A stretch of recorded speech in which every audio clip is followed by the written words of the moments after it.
High friends, തൊലഹത്താണ്. Royal customers Kavanoor, Malappuram ജില്ലയിലെ അരീക്കോടിൻ്റെയും കാവന്നൂരിൻ്റെ ഇടയിലുള്ള മഞ്ചേരിൻ്റെ ഇടയിലുള്ള സ്ഥലമാണ് കാവന്നൂർ. ഒരുപാട് ആൾക്കാർ ലൊക്കേഷൻ ചോദിച്ചിട്ട് കറക്റ്റ് ലൊക്കേഷൻ പറയുന്നില്ല എന്ന് പറയുന്നുണ്ട്. പക്ഷേ ലൊക്കേഷൻ ചോദിച്ചിട്ടും അറിഞ്ഞിട്ടും പിന്നെ വർക്ക് വണ്ടി കൊണ്ട് വരാനാണ് മുൻകൂട്ടി ടൈം എടുക്കും കേട്ടോ. ആരോടാണെങ്കിലും വർക്ക് പോയിട്ട് വരാനാണ് സത്യം പറഞ്ഞാൽ എനിക്ക് ഒഴിവില്ലാത്തൊരവസ്ഥ ഉണ്ട്. ഇപ്പം വർക്കേഴ്സും കുറവാണ്. അതുകൊണ്ട് നമുക്ക് ലിമിറ്റഡായിട്ട് വർക്ക് മാത്രമേ ചെയ്യാൻ പറ്റുള്ളൂ. അത് പ്രത്യേകം പറയാം, എനിക്ക് അത്യാവശ്യമുള്ള ആളുകൾ മാത്രം വിളിക്കുക. അത് അത്യാവശ്യം ആർക്കാണുള്ളത് അങ്ങനത്തെ ആളുകൾ മാത്രം കോൾ ചെയ്യുക. കഴിയുന്നതും പിന്നെ കോൾ ഒഴിവാക്കുക. പകൽ സമയം കോൾ ഒഴിവാക്കണം കേട്ടോ. രാത്രി ഒരു 7 മുതൽ 8 മുതൽ വിളിക്കുന്ന കുഴപ്പമില്ല. അത്യാവശ്യമുള്ള ആൾക്കാർ വാട്സപ്പ് ചെയ്യുക, ഞാൻ കഴിയുന്നതും ആൻസർ ചെയ്യുന്നതാണ്. അല്ല, വിളി മാക്സിമം ഒഴിവാക്കുക. പകൽ സമയങ്ങളിൽ പരമാവധി വിളിച്ചാൽ കോൾ അറ്റൻഡ് ചെയ്യാൻ കഴിയില്ല. കാരണം ഞാൻ വർക്ക് എടുക്കുന്ന ആളാണ്, ഞാൻ ഒരു വർക്കറാണ്, അല്ലാതെ മുലളയിൽ നിൽക്കുന്ന ഒരാളല്ല. അപ്പോൾ അതുകൊണ്ട് അത് മനസ്സിലാക്കുക. അപ്പോൾ ഞാൻ ഇന്ന് ഈ വീഡിയോ എടുക്കാനുള്ള പ്രധാനപ്പെട്ട ഒരു കാരണം, ഇന്ന് 2 വണ്ടി എൻ്റെ അടുത്ത് വന്നു. അപ്പോൾ അതുകൊണ്ടാണ് എടുക്കണമെന്ന്. ഇത് 2 വണ്ടി ഒന്ന് കാലത്ത് തന്നെ ഷോപ്പ് തുറക്കുന്നതിന് മുന്നേ വിളിച്ചിട്ട് വെയിറ്റ് ചെയ്യുമായിരുന്നു. വെയിറ്റ് ചെയ്യുമ്പോൾ ഇതിൻ്റെ 2ൻ്റെ വിഷയം എന്താണെന്ന് വെച്ചാൽ ചെയിൻ സൗണ്ട് ഉണ്ട്, ചെയിൻ ടൈറ്റ് ചെയ്യണമെന്ന് അവർ പറഞ്ഞേക്കുന്നത്. ചെയിൻ സൗണ്ട് ഉണ്ട്, ചെയിൻ ടൈറ്റ് ചെയ്യണമെന്നാണ്. ഒന്നെന്ന് പറഞ്ഞാൽ ഓവർ ടൈറ്റ് എന്ന് പറഞ്ഞാൽ ഇപ്പോൾ ടൈറ്റ് ചെയ്യാനല്ല, മാക്സിമം അടിച്ചൊക്കെ ഗാഡിയിലൊക്കെ ചാടിച്ച മാതിരി ആ വണ്ടിൻ്റെ ചെയിൻ കിടക്കുന്നത്. അപ്പോൾ ചെയിൻ ഓവർ ടൈറ്റ് ചെയ്ത ഒരു കാര്യങ്ങൾ മനസ്സിലാക്കുക. ചെയിൻ ടൈറ്റ് ചെയ്യുന്ന സമയത്ത് ഇതിൻ്റെ ഈ ഒരു ആക്ഷനും കൂടെ നമുക്ക് കിട്ടുന്നുണ്ട് കേട്ടോ. വണ്ടി വർക്ക് ചെയ്യുന്ന ഷോക്കപ്സിന്റെ ആക്ഷനോട് കിട്ടുന്നുണ്ട്. ഈ ആക്ഷനും ചെയിൻ ഓവർ ടൈറ്റ് ആവുന്ന സമയത്ത് മാക്സിമം നല്ല വലിവ് വരും. ചെയിൻ നല്ലൊരു വലിവ് എന്ന് പറഞ്ഞാൽ കൂട്ടിയത് മെയിൻ ഷാഫ്റ്റിന്റെ മെയിൻ വലിവ് വരും. അപ്പൊ സ്പോക്കറ്റിന്റെ ബെയറിംഗ് പോകാന്നുള്ള ആദ്യം കേട്ടോ. സ്പോക്കറ്റിന്റെ ബെയറിംഗ് ഫസ്റ്റ് പോകും. ഫസ്റ്റ് ഓയിൽ സീൽ പോകും, സ്പോക്കറ്റിന്റെ ബെയറിംഗ് പോകും. കൂടുതൽ ഓടിക്കാൻ സ്പോക്കറ്റ് ബെയർ ഉറപ്പാണ്. സ്പോക്കറ്റ് ബെയറിംഗ് ഓടിക്കഴിഞ്ഞാൽ എഞ്ചിൻ അയക്കേണ്ട ഒരു ഫലത്തിൽ എഞ്ചിൻ വർക്കിന്റെ പൈസ കയ്യിൽ നിന്ന് പോകും. അപ്പോൾ ഇത് പ്രത്യേകം ശ്രദ്ധിക്കാനുള്ളത്, 250 mm അല്ല 300 mm, 2.5 centimetre, means 2.5 centimetre play അല്ലാതെ നിങ്ങൾ ചെയിൻ ടൈറ്റ് ചെയ്യരുത്. കാരണം നിങ്ങൾ വണ്ടി സെൻട്രൽ സ്റ്റാൻഡിലേക്ക് കയറ്റി നോക്കുക, എന്നിട്ട് നിങ്ങൾ റൊട്ടേറ്റ് ചെയ്ത് നോക്കുക. കറക്റ്റായിട്ട് നിങ്ങൾ റൊട്ടേറ്റ് ചെയ്യാം. അപ്പോൾ റൊട്ടേറ്റ് ചെയ്യുമ്പം നോക്കുക, ഞാൻ റൊട്ടേറ്റ് ചെയ്യാണ്. അപ്പോൾ ഏതെങ്കിലും പോർഷനിൽ വെച്ചിട്ട് ഓവർ ടൈറ്റ്, അതായത് നിങ്ങൾ ഒരു സ്കെയിൽ നോക്കുക, 2.5 സെന്റിമീറ്റർ കേട്ടോ. ഒരു സ്കെയിൽ വീട്ടിൽ സ്കെയിലില്ലാത്ത ആളുകളുണ്ടാവില്ല. 2.5 സെന്റിമീറ്ററിൽ കൂടുതൽ പ്ലേ ഉണ്ടെങ്കിൽ, ഒരു 3 സെന്റിമീറ്ററിൽ കൂടുതൽ പ്ലേ ഉണ്ടെങ്കിൽ മാത്രം ചെയിൻ ടൈറ്റ് ചെയ്താൽ മതി. ഇതിന്റെ പ്രോപ്പർ ആയിട്ടുള്ള വർക്കിംഗ് എന്ന് പറഞ്ഞാൽ ഈ ഒരു 2.5 സെന്റിമീറ്റർ, ഒരു ശരാശരി 2.5 സെന്റിമീറ്റർ വെച്ച് കഴിഞ്ഞാൽ കറക്റ്റ് പ്ലേ ചെയിനുണ്ടാവും. അത് എല്ലാ പോർഷനിലും വേണം കേട്ടോ, ഒരു ഭാഗം മാത്രം പോരാ. ഓവർ ടൈറ്റ് ചെയിൻ ടൈറ്റ് ചെയ്യുന്ന ഭാഗം, സാധാരണ ചെയിൻ ടൈറ്റ് ചെയ്യാന്ന് പറഞ്ഞാൽ ഇങ്ങനെ വണ്ടി എങ്ങനെയാണോ പോയി നിൽക്കുന്നത് അതേമാതിരി ടൈറ്റ് ചെയ്യുന്ന സ്വഭാവമുണ്ട്. നമ്മൾ വണ്ടി കൊണ്ട് പാർക്ക് ചെയ്ത് സെൻട്രൽ സ്റ്റാൻഡിൽ ഇട്ടു, അപ്പോൾ അതേമാതിരി ടൈറ്റ് ചെയ്ത് കൊടുക്കുന്ന ആളുകളുണ്ട്. ആ ചെയിൻ ടൈറ്റ് ഒരിക്കലും പ്രോപ്പർ ആവില്ല. കാരണം തേയ്മാനം കൊണ്ടല്ല, ഫ്രണ്ട് സ്പോക്കിന്റെ തേയ്മാനം കൊണ്ടോ കേട്ടിറക്കം ചെയിൻ ഉണ്ടാവും. ഇവർ കയറി ഇറങ്ങുന്ന ഒരു സ്വഭാവമുണ്ട് ചെയിൻ കുറച്ച് കഴിഞ്ഞാൽ. ചില പുതിയ ചെയിൻ സ്പോക്കിനൊക്കെ സംഭവിക്കാറുണ്ട്. അപ്പൊ അങ്ങനെയുള്ള സാഹചര്യങ്ങൾ നമ്മൾ ഏറ്റവും ടൈറ്റ് ഉള്ള ഭാഗം ആദ്യം സെലക്ട് ചെയ്യണം ചെയിനിന്. ഓക്കെ, നമ്മളങ്ങ് തിരിച്ച് ഇങ്ങനെ എന്താ,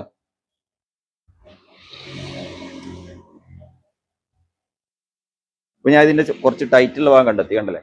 അപ്പൊ ഈ ടൈറ്റുള്ള ഭാഗം വെച്ചിട്ട് ഈ നിങ്ങളെ ചെയിൻ വണ്ടിയാണെങ്കിൽ സെൻട്രൽ സ്റ്റാൻഡ് കയറ്റി ആ ടൈറ്റുള്ള ഭാഗത്ത് 2.5 സെന്റിമീറ്ററിൽ കൂടുതൽ പ്ലേ ഉണ്ടെങ്കിൽ മാത്രമേ ചെയിൻ ടൈറ്റ് ചെയ്യാനായിട്ടുള്ളൂ. അതിൽ വണ്ടി അതുകൊണ്ട് ഓടിക്കോളാം. അതല്ലാതെ നിങ്ങൾ ചെയിൻ ടൈറ്റ് ചെയ്യാൻ പോയി കഴിഞ്ഞാൽ പോസിറ്റീവിനകത്ത് നെഗറ്റീവ് ഫലം ചെയ്യുള്ളൂ. പിന്നെ രണ്ടാമത് ശ്രദ്ധിക്കാനുള്ളത്, നിങ്ങൾ ചെയിൻ വേറെ ശബ്ദമാണ്, ചെയിൻ്റെ നോയ്സിന് വരുന്ന വേറെ സൗണ്ടാണ്. പിന്നെ ഇന്റർമിറ്റന്റ് ആയിട്ട് സൗണ്ട് വന്നു കൊടുക്കുക, അതായത് വിട്ട് ഒരു ആംഗിളിലെത്ത് മാത്രം സൗണ്ട് വരിക, ടിക് ടിക് ടിക് ആ ശബ്ദം വരിക. ആ ഒരു സമയമാണ് ചെയിൻ്റെ ലോക്ക് കാണിച്ചു തരാം.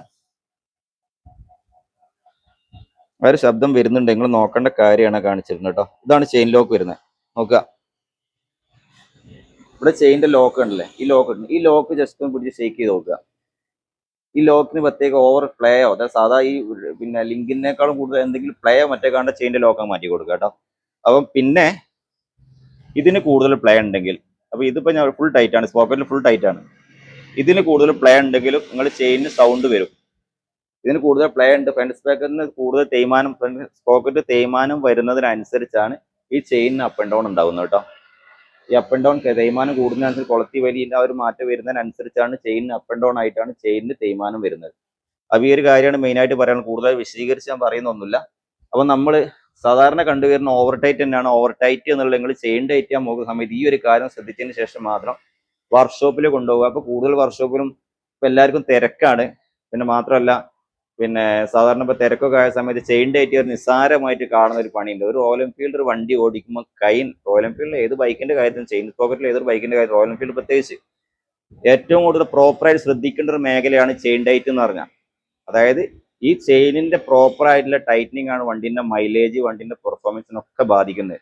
അത് പ്രോപ്പറായിട്ട് ടൈറ്റ് ചെയ്യാന്നുള്ള ശരിക്ക് ഒരു എന്താ എക്സ്പീരിയൻസ് ആയിട്ട് മെക്കാനിക് മാത്രം ചെയ്യേണ്ടത്. അപ്പോൾ കൂടുതൽ വർക്ക്ഷോപ്പിലും ചിലപ്പോൾ പഠിക്കുന്ന ചെക്കന്മാരെയൊക്കെ ചെയിൻ ടൈറ്റ് ചെയ്യുക, അവർക്കത് അറിയില്ല.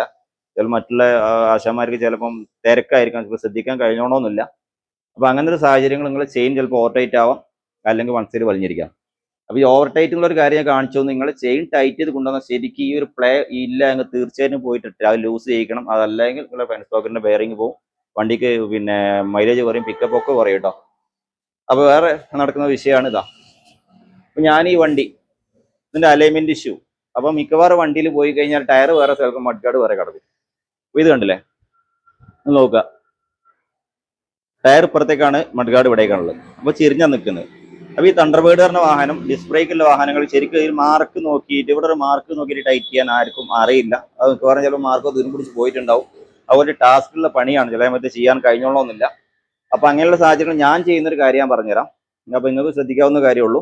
മെയിൻ ഈ ഒരു വിഷയം എന്ന് പറഞ്ഞാൽ ഇവിടെ നോക്കുക, ഇത് രണ്ട് കാര്യമാണ് ശ്രദ്ധിക്കാറ്. സിംഗാമിന്റെ അലൈൻമെന്റ് ഈ ഒരു പോയിന്റും ഈ ഒരു പോയിന്റും കറക്റ്റ് ആയിരിക്കണം എന്നുള്ളത്.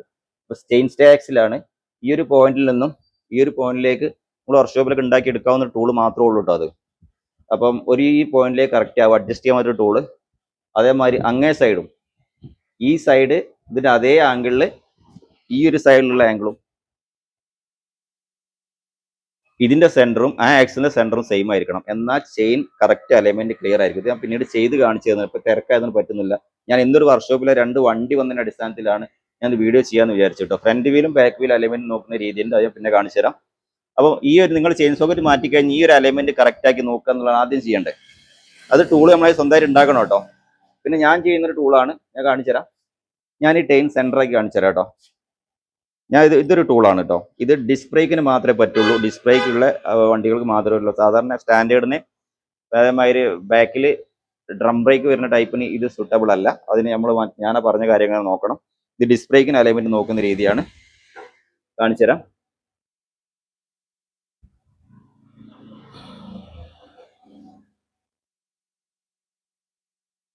ഈ ഒരു ചെയിന് ഒരു MM ചെരിഞ്ഞിട്ടാണ് നിൽക്കുന്നതെങ്കിൽ, അപ്പൊ ഇതൊക്കെ ഈ സാധനങ്ങൾ ശരിക്കും സംഭവിക്കും. ഡിസ്പ്ലേ ടൈപ്പ് ചെറുങ്ങനെ വലിഞ്ഞ് ടൈറ്റ്, ഇവിടെ ടൈറ്റിങ് കൂടി കഴിഞ്ഞാൽ ഒരു MM താഴോട്ട് ചെയിൻ ക്രോസ് കിടക്കും. അപ്പൊ അതിന് ഓടിക്കാനും സുഖം ഉണ്ടാവില്ല, ചെയിൻ പെട്ടെന്ന് കഴിയും ചെയ്യും.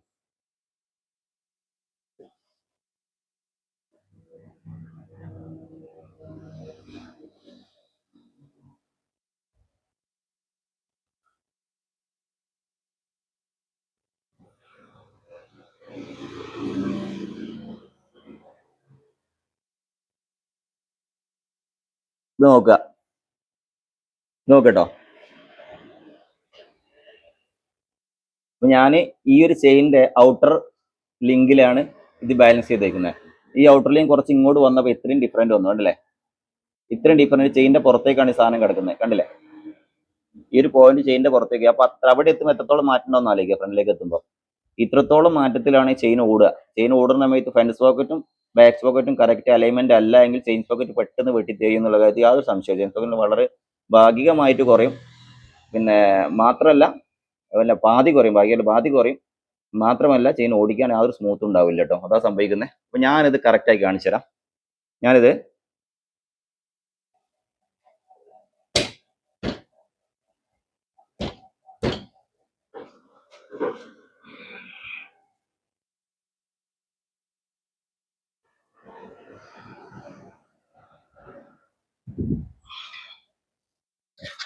ലൂസ് ചെയ്യണം കേട്ടോ. അപ്പൊ ചെയിന് ടൈറ്റ് കറക്റ്റ് നോക്കണം. ഇത് കറക്റ്റ് ഇതൊക്കെ നമ്മൾ തെറ്റിച്ച് കൊണ്ടുവന്നിട്ടുള്ള വണ്ടിയാണ് കേട്ടോ. അതുകൊണ്ടാണ് ചെയിൻ അലൈൻമെന്റ്, ചെയിൻ ഓടിക്കാൻ സുഖമില്ലാതെ കൊണ്ടുവന്ന വണ്ടിയാണ്. അപ്പൊ നമ്മൾ ചെയ്യുന്ന രീതിയാണ് നിങ്ങൾക്ക് ഞാൻ ഷെയർ ചെയ്ത് തരുന്നത്.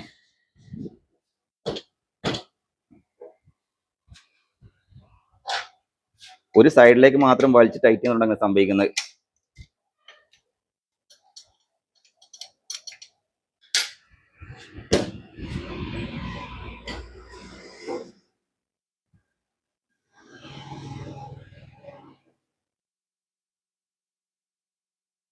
നോക്കുക, ഇതിപ്പോൾ കറക്റ്റ് ആയിട്ടുണ്ട്. ഇതിൽ ബാലൻസ് ചെയ്ത് കൊണ്ടുവരണം. ഇതുണ്ടല്ലേ, ഇപ്പൊ കറക്റ്റ് ആയിട്ട് ഈ ലിങ്കും കറക്റ്റ് ആ ലിങ്കിൽ, ആ രണ്ട് ചെയിൻ്റെ ആ ലിങ്ക്, ലാസ്റ്റ് ഔട്ടർ ലിങ്കിൽ സെൻട്രലായി കിടക്കുന്നുണ്ട് ഈ ഒരു ബാലൻസിങ്. അപ്പൊ ഇതിന്റെ ഈ ഒരു കണ്ടീഷനിൽ ഇതിന്റെ ബാക്ക് വശം നോക്കുക കേട്ടോ. അത് പിടിച്ചു നിർത്തുകയാണ്, ഇതിന്റെ ബാക്ക് വശം നോക്കുക. അപ്പൊ ചെറിയ രീതിയിൽ ചില വണ്ടികൾ മഡ് ഗാർഡിന്റെ ഒരു ബെൻഡ് ഉണ്ടാവും, പക്ഷെ ചെറിയ രീതിയിൽ ആ ഒരു ബെൻഡ് ഒക്കെ നിർത്തി എടുക്കാവുന്നുള്ളൂ. ഇത് ചെയിൻ അലൈൻമെന്റിന്റെ പ്രശ്നം കൊണ്ടാണ് സെന്റർ ഇല്ലാതാക്കുന്നത്. ഇതിപ്പോ സെന്ററായി കിടക്കുന്നുണ്ട്, ഏകദേശം ഓക്കെയാണ്. അപ്പൊ ഇതാണ് ചെയിൻ അലൈൻമെന്റിന്റെ ഒരു രീതി, പ്രോപ്പർ ആയിട്ട് ചെയ്യേണ്ട. ഇതൊരു പ്രൊഫഷണൽ ടൂളാണ് കേട്ടോ. പിന്നെ ബൈക്ക് ഞാൻ പുറത്തുനിന്ന് ഓൺലൈനിൽ വരുത്തിയിട്ടുള്ള സാധനമാണ്. അപ്പൊ ഇവിടെ നിന്ന് അവൈലബിൾ ആണോ എന്ന് എനിക്ക് അറിയില്ല, നോക്കിയിട്ടുള്ളത് കുറെ വർഷങ്ങൾക്ക് മുമ്പേ, 10 വർഷത്തോളം എൻ്റെ അടുത്ത് ഞാൻ ഉപയോഗിക്കുന്നു. 10 വർഷത്തിന് മുകളിലായി ഈ ആ സാധനം യൂസ് ചെയ്യുന്നതിന്. അപ്പോൾ ഇത് ഇവിടെ ഉണ്ടാവണമെന്ന് എനിക്കറിയില്ല, നിങ്ങൾക്ക് ഓൺലൈൻ നോക്കി വാങ്ങിക്കാവുന്നതാണ്. ഇതാണ് ഞാൻ ചെയ്യുന്ന ചെയിൻ അലൈൻമെന്റിന്റെ വേറെ രീതി. ഇപ്പൊ നിങ്ങൾക്ക് ചെയ്യാവുന്ന വേറെ രീതി എന്ന് പറഞ്ഞാൽ ഈ ഒരു ആക്സിലും സെയിം ആണോ നോക്കുക. ഏതൊരു വണ്ടിയാണെങ്കിലും ആർക്കും നമുക്ക് ചെയ്യാവുന്ന, അറിയുന്ന ആളുകൾ ഉണ്ടായിരിക്കാം, അവർ ചെയ്യുന്നുണ്ടായിരിക്കാം. അറിയാത്തവർക്കാണ് ഷെയർ ചെയ്യുന്നത് കേട്ടോ, അല്ല ഞാൻ ആരും പണി പഠിപ്പിക്കൊന്നുമല്ല. അപ്പൊ ഈ ഒരു കാര്യം ചെയ്യാം. എൻ്റെ അടുത്ത് ഒരുപാട് കംപ്ലൈൻസ്, ബുള്ളറ്റിന്റെ കംപ്ലൈൻസ്, ഒരുപാട് ദൂരെ നിന്നൊക്കെ ആളുകൾ വരുന്ന വിഷയങ്ങളൊക്കെ അതുകൊണ്ടാണ്. അവർക്ക് ചെയ്തു കൊടുക്കുന്ന രീതിയാണ്, നിങ്ങൾക്ക് അവിടെ നിന്ന് ചെയ്യാവുന്നുള്ളൂ. പിന്നെ ചെയിൻ ഡേറ്റ് ഒരിക്കലും നിസ്സാരമായിട്ട് കാണാതിരിക്കുക. ഒരു 100 രൂപേൻ്റെ 50 രൂപേൻ്റെ 200 രൂപേൻ്റെ പണിയാന്ന് കരുതി ആരും നിസ്സാരമായി കാണരുത്. ഒരു കസ്റ്റമറെ വണ്ടി ഓടിക്കാനുള്ള പെർഫോമൻസും വണ്ടി ഓടിക്കാനുള്ള സുഖമൊക്കെ കിടക്കുന്ന, എഞ്ചിൻ എത്ര ക്ലിയർ ആണെങ്കിലും, ബാക്കിയുള്ള കാര്യം എന്തൊക്കെ സ്മൂത്ത് ആണെങ്കിലും, ബാക്കിയുള്ള എഞ്ചിനൊക്കെ സീറോ സൈലന്റ് ആണെങ്കിലും കൂടെ ഈ ചെയിൻ ടൈറ്റിങ്ങിന്റെ കാര്യത്തിൽ ചെറിയൊരു പാളി സംഭവിച്ചു കഴിഞ്ഞാൽ വണ്ടിക്ക് യാതൊരു വിധത്തിലുള്ള ഓടിക്കാനുള്ള യാതൊരു സുഖം ഉണ്ടാവില്ല. അത് മനസ്സിലാക്കുക. അപ്പം അതേമാതിരി ഈ സംഭവിക്കുന്ന ഡിസ്ക് ബ്രേക്കിനകത്ത് തേയ്മാനത്തിനൊക്കെ ഡിസ്ക് ബ്രേക്ക് ഒരു ഭാഗത്തെ നിൽക്കാനൊക്കെ കാരണമാവുന്നുണ്ട് ഈ ഒരു അലൈൻമെന്റ് വിഷയം കൊണ്ട്. ഡിസ്കിന്റെ ചാരിയ, ഡിസ്കിന്റെ സൗണ്ട് വരിക, ഇതൊക്കെ സംഭവിക്കുന്നുണ്ട് കേട്ടോ. അപ്പം അത് ചെയ്യേണ്ട കാര്യം കൊണ്ട് പറഞ്ഞു തന്നു. ഈ ഒരു പോയിന്റും നോക്കുക കേട്ടോ. കറക്റ്റ് അങ്ങനത്തെ ഒരു ടൂൾ ഉണ്ടാക്കിയിരിക്കുക. കറക്റ്റ് അതാണ് ചെയ്യാവുന്നത്. എല്ലാ വണ്ടിക്കും ഇംപ്ലിമെന്റ് ചെയ്യാൻ പറ്റിയ വിഷയം തന്നെയാണ്. സിംഗാമിന്റെ ആക്സിൽ, ഈ ഒരു ആക്സിൽ ഫിക്സഡ് ആണ്, ചേസ് ഓക്കെ ആയിരിക്കും. ഈ ഒരു ഇത് അങ്ങോട്ടും ഇങ്ങോട്ടും മാറുമ്പോഴാണ് ഈ ആക്സിൽ അങ്ങോട്ടും തിരിയുമ്പോൾ ശരിക്കും ഇത് ബാലൻസ്ഡ് ആയിരിക്കില്ല. ഇത് അപ്പുറം ഇപ്പുറം ബാലൻസ് ആയാൽ തന്നെ ചെയിനും ഫ്രണ്ട് സ്പോക്കറ്റും ഓക്കെ ആയിരിക്കും.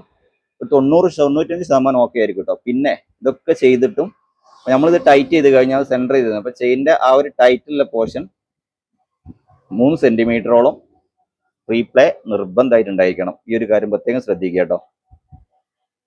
അപ്പൊ ചെയിൻ മെയിൻറ്റെയിൻ്റെ കാര്യം എന്ന് പറഞ്ഞപ്പോൾ എല്ലാ ആളുകളും ആഴ്ചയിൽ ലൂബ് അടിക്കുന്ന ആളുകളുണ്ട്, അല്ല വീക്കിലി 200 രൂപ കൊടുത്ത് ലൂബ് അങ്ങനെ നിർബന്ധമൊന്നുമില്ല. ചില ആൾക്കാർക്ക് നമ്മൾ ഓയിൽ അടിച്ചാൽ പോരെ ചോദിച്ചു കഴിഞ്ഞാൽ ഓയിൽ ലൂബ് വേണം നിർബന്ധമൊന്നുമില്ല.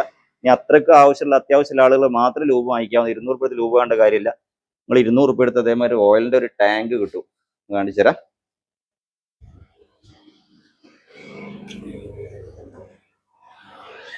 ഇതുമാതിരിയുള്ള ഓയിലിന്റെ ഒരു ടാങ്ക് കിട്ടും നിങ്ങൾക്ക്. 200 രൂപ മാത്രം ഓൺലൈനിൽ കിട്ടും സാധനം കേട്ടോ. ഓൺലൈനിൽ സാധനം കിട്ടും. ഈ ഒരു സാധനം അല്ലേ, നമുക്ക് നിങ്ങൾ എഞ്ചിൻ ഓയിൽ മാറ്റുന്ന സമയത്ത് ബാക്കിയുള്ള കുറച്ച് ഓയിൽ വാങ്ങിച്ചതിൽ നിങ്ങൾ ഒഴിച്ചു വെച്ചാൽ നിങ്ങൾക്ക് ഇത് വീല് കറക്കിയിട്ട് നിങ്ങൾ സുഖമായിട്ട് അടിച്ചു കൊടുക്കാൻ പറ്റും. ഞാനൊരു സാധനം കിട്ടിയത് കാണിച്ചു തരാം. ഇതിലൊരു കാര്യം ശ്രദ്ധിക്കാനുണ്ട്, ഓവറായിട്ട് ഒരിക്കലും ഓയിൽ സ്പ്രേ ചെയ്യരുത്. ഓവർ കുളിപ്പിച്ചെടുത്ത് നിങ്ങൾ ശരീരത്തിന് മേലൊക്കെ തെറിക്കും കേട്ടോ, വണ്ടി ആകെ നാശമാവും. അപ്പോൾ ചെറിയ രീതിയിൽ ഫ്രണ്ടിലേക്ക് തന്നെ കറക്കിയിടുക. സ്റ്റാർട്ടിങ്ങിൽ ഇടരുത്, ഫ്രണ്ടിലേക്ക് വീലുകൊണ്ട് ഇങ്ങനെ കറക്കിയിട്ടാണല്ലേ. ഇതാ എല്ലായിടെങ്കിലും ഓയിലായി. പിന്നെ കുറച്ച് ഓയിൽ ആയതിനു ശേഷം ഒരു 4-5 മിനിറ്റെങ്കിലും വണ്ടി അവിടെ നിർത്തിയിടുക. ഓവറായിട്ട് എക്സസ് ഓയിൽ ശരിക്കും ഒലിച്ച് പുറത്തേക്ക് വരാനാണ് താഴോട്ടൊക്കെ വരുന്നത്. 5 മിനിറ്റ് നിർത്തിയിട്ട് ആ എക്സസ് ആയിട്ട് ഓയിലൊക്കെ പുറത്തേക്ക് വരുന്നത് ജസ്റ്റ് തുടച്ചൊരു ക്ലോത്ത് പിടിച്ചിട്ട് ഇങ്ങനെ തുടച്ചു കൊടുത്തു കഴിഞ്ഞാൽ, ഇതൊക്കെ ചെയ്യേണ്ട കാര്യം, ശ്രദ്ധിക്കാനുള്ള കാര്യമുണ്ട്. ഈ ക്ലോത്ത് പിടിച്ച് കൈ വെച്ച് ഒരിക്കലും സ്റ്റാർട്ടിങ്ങിലിട്ട് ഒരു കാരണവശാലും തിരിക്കരുത് വണ്ടി. ഈ ക്ലോത്ത് പിടിച്ചിട്ട് താഴോട്ടിട്ടോ ഇങ്ങനെ തിരിക്കരുത്. അവിടെ കൈ കൊടുക്കാൻ സാധ്യത ഉണ്ടെങ്കിൽ താഴോട്ട് ഇങ്ങനെ നല്ല പിടിച്ചെടുത്ത് ഓവർ എക്സസ് ഓയിലിനൊക്കെ ഒന്ന് തുടച്ച് പോയിക്കോളൂ കേട്ടോ. അപ്പൊ ഇത്രയും ചെയിൻ മെയിൻ്റെനൻസ് ഉള്ള വല്ല ചെയിൻ ക്ലീനറും കാര്യങ്ങളും വല്ലാതെ ഉപയോഗിക്കേണ്ട കാര്യമൊന്നുമില്ല. ചെയിൻ ലാസ്റ്റ് ചെയ്യാൻ ഇതൊന്നും ചെയ്തില്ലെങ്കിലും പ്രോപ്പറായിട്ട് അലൈൻമെന്റും ടൈറ്റനിങ്ങും ഒരു ജസ്റ്റ് രൂപിങ്ങാണ് ഓയിൽ ഒരു 30-40 കിലോമീറ്റർ ഓടുന്ന യാതൊരു സംശയവുമില്ല. നിങ്ങൾ ഈ പിന്നെ ചെയിൻ ക്ലീൻ ചെയ്തില്ലെങ്കിൽ, ക്ലീൻ ചെയ്യാൻ വാട്ടർ സർവീസ് ചെയ്യുമ്പോൾ ക്ലീൻ ആവുന്നുണ്ട്, ആ സമയത്തൊന്ന് ഓയിൽ ചെയ്ത് കൊടുക്കുക. ഒരു 200-250 രൂപ മുടക്കി കഴിഞ്ഞാൽ നിങ്ങൾക്ക് കുറേ കാലങ്ങൾ വണ്ടി എത്രത്തോളം ഉപയോഗിക്കുന്നു അത്രത്തോളം ചെയിൻ ഫ്രീ ആയിട്ട് ലൂബ് ചെയ്യാം കേട്ടോ.